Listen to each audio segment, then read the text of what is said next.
Constitutional morality देखो। अब दो दो टाइप की सिचुएशंस आती हैं। मैं एक आईएएस ऑफिसर हूं और मेरे आगे दो टाइप की सिचुएशंस आएंगी। एक कि मैं लकीर का फकीर बन जाऊं। लकीर का फकीर मैं कैसे बनूं कि यार मेरा ऑफिस टाइम जो है, मेरी नौकरी जो है वो 9 से 6 की है। मैं एक डीसी हूँ डिस्ट्रिक्ट, या मैं एक पुलिस कमिश्नर हूँ, या मैं कोई भी एक मैं मुलाजिम हूँ। मेरा जो एग्जैक्ट टाइम है वो 9 से 6 है। तो और मैं उस टाइम को बिल्कुल मतलब 9 अगर हाँ 5:59 सेकंड्स पर जैसे ही 1 सेकंड हुआ, मैंने बिल्कुल बात करना भी बंद कर दिया, अपने बॉस को जवाब देना भी बंद कर दिया। मेरा हाँ कि नहीं, कल 9 बजे गुड मॉर्निंग बोलूंगा। अभी मेरा टाइम खत्म हो गया। मैं बिल्कुल कानूनी व्यवस्था के या कानून के दायरे में ही काम कर रहा हूँ। देखो, जब हम प्रैक्टिकल लाइफ में आते हैं ना, बहुत सारी जगहें ऐसी आती हैं जहां कानून साइलेंट हो जाता है, where law is silent, and then comes in your morality, your conscience, your inner voice, यार मुझे अब क्या करना चाहिए। एक एक और एग्जांपल देता हूँ बड़ा अच्छा।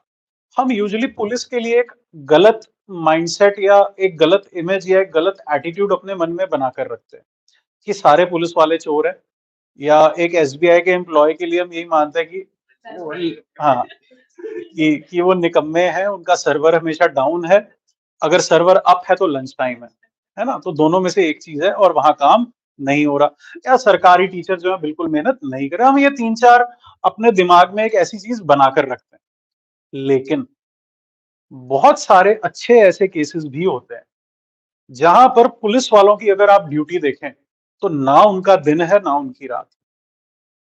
सरकारी टीचर ऐसे ऐसे जगहों से बच्चों को मोटिवेट करके बाहर ले आते हैं, वरना वो एक दलदल में होते हैं।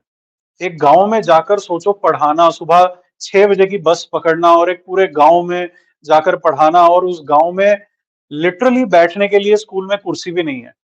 वो फट्टे के नीचे पेच भी लगे नहीं हुए और वो बस टेम्परेरी आपने रखा हुआ है, आप हिलेंगे तो वो फट्टा गिर जाएगा।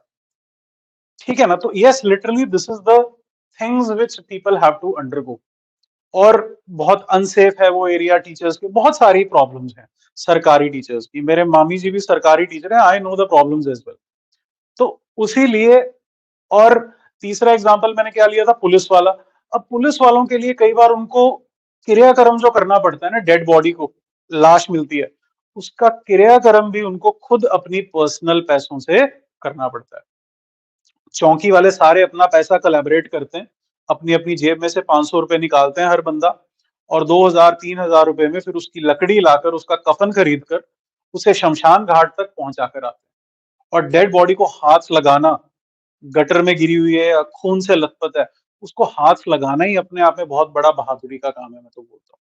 उसका क्रियाक्रम करना तो बहुत बड़ा पुण्य का काम हो जाता है। आप लोगों को समझ में आ रहा है?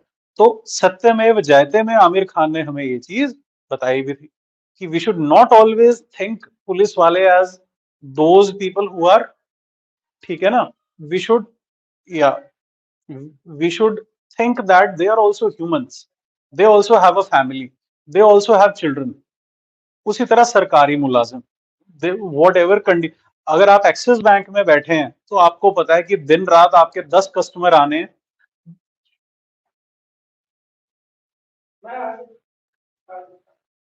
10 कस्टमर्स आपके दिन रात आने, और आपने सारा दिन एसी में बैठना है, और आपको गद्दा मिला होगा, सोफा कुशन आपको मिला होगा, आपको कोई टेंशन नहीं है। समझ में आ रहा है? लेकिन अगर आप एसबीआई में हैं तो 1 घंटे में आपको सांस लेने का भी टाइम नहीं मिलेगा। आपके कैश काउंटर से लेकर बाहर तक, रोड तक लाइन लगी होगी लोगों की। किसी ने 100 रुपए लेने, किसी ने 1000 लेने, किसी ने 10,000 लेने, किसी ने 1 करोड़ भी लेना है। और एक भी नोट में अगर गलती निकल गई आपसे, तो शाम को वो आपकी जेब से पैसे जाएंगे। यस, शाम को हिसाब मिलाकर ही आप लोगों ने बैंक छोड़ना है, otherwise you will be deemed to be a thief. आप पर चोरी का इल्जाम लग जाएगा अगर वो हिसाब में शाम को बैलेंस बिगड़ जाता है ब्रांच का। यस, 8 8 9 9 बजे तक भी कई बार हिसाब निकालना पड़ता है इनको, एसबीआई वालों को। हमें तो सिर्फ लंच टाइम दिखता है ना, ये रात को 10 10 11 11 बजे भी घर आते हैं, प्राइवेट से ज्यादा गंदी नौकरी हो जाती है इनकी। तो वो वाली चीज है। अब यहां पर तुम्हारी नैतिकता काम कर रही है। कानून क्या कह रहा है, 6 बजे घर जाओ। लॉ क्या कह रहा है, 6 बजे घर जाओ। लेकिन मॉरालिटी क्या कह रही है कि नहीं यार, हमें कुछ, जहां पर कानून साइलेंट है, जहां पर लॉ साइलेंट है, वहां पर ह्यूमन कंसाइंस काम करेगी। तो जहां पर कॉन्स्टिट्यूशन साइलेंट है, जहां पर संविधान ने कुछ नहीं बताया हुआ, वहां पर आपकी डिस्क्रिशन काम करती है। और अपनी डिस्क्रिशन का सदुपयोग करना, या सही तरीके से अपनी डिस्क्रिशन को अप्लाई करना ताकि जनता का भला हो, that is constitutional morality. Legality लकीर के फकीर बन जाना, सी लीगैलिटी इज नॉट बैड। कानून का कर्तव्य पालन करना अपना कोई बुरी चीज नहीं है। But when you talk about morality, you go an extra mile. This is the difference I told you in commitment and dedication in ethics. A single person is committed, fine. Commitment मतलब एक contract है उसका, 9 से 6 की उसकी duty है। He will not help you at 6:05 कि अब तो टाइम हो गया, I am really sorry. No, nothing can happen. एक बंदा ऐसा है जो थोड़ा सा एक कमिटेड के साथ डेडिकेटेड भी है अपने काम के प्रति।